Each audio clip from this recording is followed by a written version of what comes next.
The Many Adventures of Iron Dad and Spider-Son by LBI Greyhound 13. Chapter 3. On Patrol.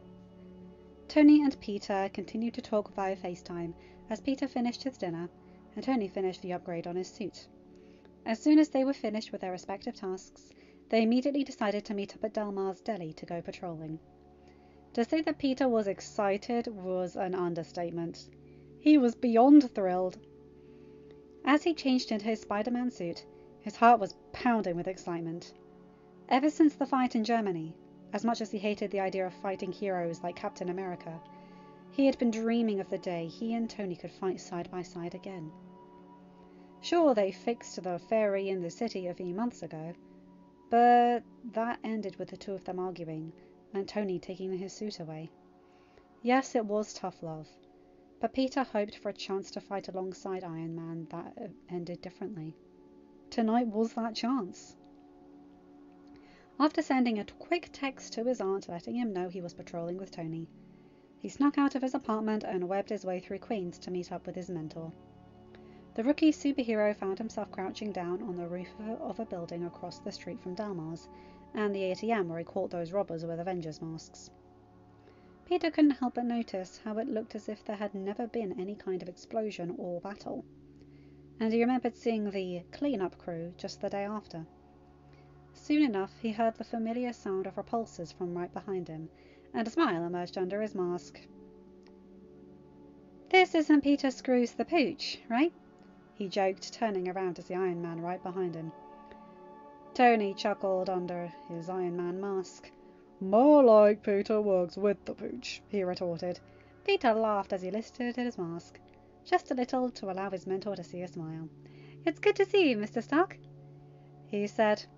Tony's face mask lifted up. "You too, kid," Tony replied with a genuine smile of his own. "So, what do Iron Man and Spider-Man have on the tap for tonight?" "Karen, what do you have for us tonight?" Peter immediately asked, pulling his mask back down over his face.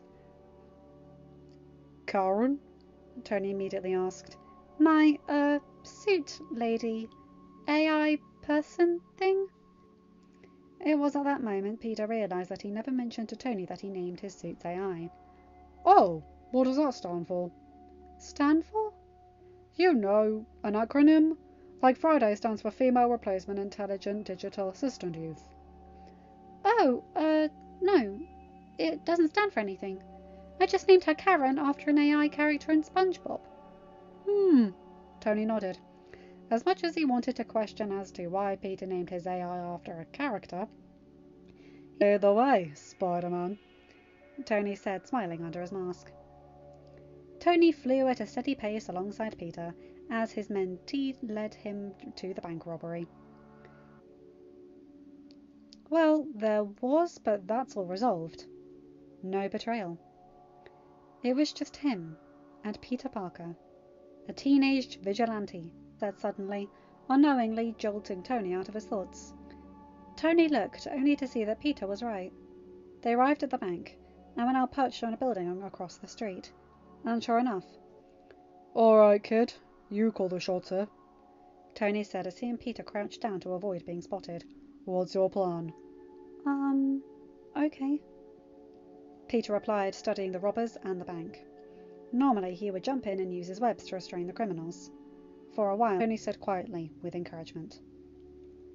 The teenage vigilante noticed the big glass doors keep them busy. Tony smiled at the teenager next to him. "Quick and easy. I like it," he said. "Nice job, kid." One thing Tony had noticed about Peter made his webs while in class, and used his powers to help others. To stand up for the little guy. Peter smiled. "Thanks, Mr. Stark," he replied. "So, you ready?" One of the robbers sneered as he struggled against Spider-Man's webs that bound him and his accomplices. Retorted as he flicked a piece of glass off his armor. Peter chuckled from under his mask at his mentor's "Right, Mr. Criminals," he said as he walked over to the group of men webbed up against the wall of the bank and taped the note onto the leader's chest. "An Iron Man and Spider-Man team-up is a special treat." The leader of the criminals rolled his eyes and scoffed, shaking his head. "If you ask me, this team-up or whatever you call it, is only going to end badly for you, kid. You'll either die or get thrown in prison because of Stark, just like his Avengers buddies, criminals, or Peter to see his reaction. Although Peter could probably tell that something with his webs at the robber's mouth, silencing him. That will teach you to keep your mouth shut. Tony let out a breath he didn't realize he was holding, watching Peter snap at the criminal, as teenagers tended to do. He was quickly snapped out of his thoughts when Peter suddenly began walking towards him. That will dissolve in 2 hours, Peter said aloud. However, no one could tell if it was directed at Tony or the robbers. Mr. Stark? Yeah? Tony said suddenly. He showed up to arrest the perpetrators surrounding the bank. Tony observed how quiet Peter had gotten because of the war between the Avengers. He couldn't help but feel touched that someone stuck up for him. He knew Peter was a smart kid. This was the same kid who used the powers to save innocent people, and what it all meant. Peter clearly knew about his past, and how he acted before everything went down in Afghanistan. But he chose to help in Germany, and agreed to let him be his mentor anyway. He didn't think Peter would go blindly into this life. But hearing him stand up for his mentor opened his eyes a little more, he said aloud. I've got some new upgrade ideas. That seemed to get Peter's attention, as maybe he could try to thank him, but also tell him that it didn't matter what that about calling a girl seemed easy and somewhat effortless. Like it all just fell in. And my younger version, Tony began as he pulled up some files on his holoscreen tables. I honestly didn't think you would like it. You know, I thought you would miss the big stuff, Mr. Stark. After Ultron, I was ready to take a break from it all, Tony replied. But then the Accords happened. Tony then noticed Peter had a saddened look on his face at the mention of the Accords. Look, kid, Tony said as he walked over, placing a hand on Peter's back. Don't listen to what that guy said. He was just being an idiot. Everyone has their own opinions on the whole Accords thing. Peter sighed and ran a hand through his hair.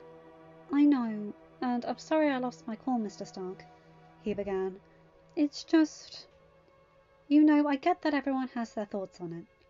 But a lot of people, like him, and even Captain America, they all make it seem like you did this horrible thing by signing a piece of paper that 117 countries put together to keep things from getting out of hand. I mean, I understand Captain America's point of view. The government shouldn't act like they own you or whatever, but I also understand why you signed them, Mr. Stark. We're trying to stand up for the little guy. Like me. Like Spider-Man. My uncle always used to say that with great power comes great responsibility. Both Peter and Tony finished in unison. Peter looked at Tony when he said that. Yeah, he said with astonishment. And people don't seem to understand that. And it's frustrating to see. You're a good person, Mr. Stark. And you were just trying to make things right. Tony stared at the kid, wondering how in the world someone could talk so fast and so long as Peter did. But he was once again shocked by how mature and smart Peter was. He never thought Peter was someone who followed blindly. But hearing him voice his thoughts really hit him in the face. He knew he wasn't crazy to recruit a teenager. This kid in front of him was full of surprises and was too smart for his age.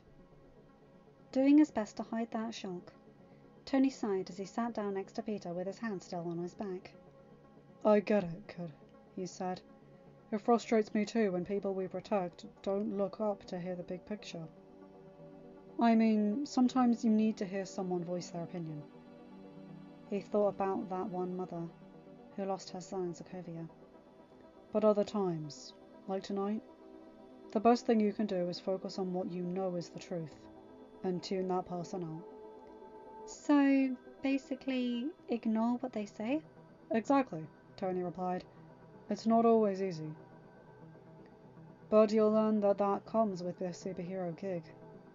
Not everyone will agree with your actions. The best thing you can do is take it in stride. Focus on the truth, and try to keep doing what you're doing, and show the people that you will protect them, no matter what. Peter smiled. You're right, he said. Thanks, Mr. Stark. You're welcome, kid, Tony said, smiling in return. Now, what do you say we get back to those upgrade ideas?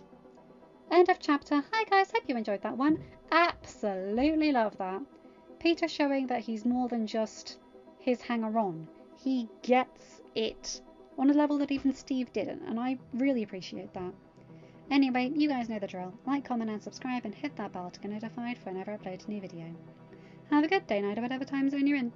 Bye my guys, gals and non-binary pals. I'll see you in another video. Take care.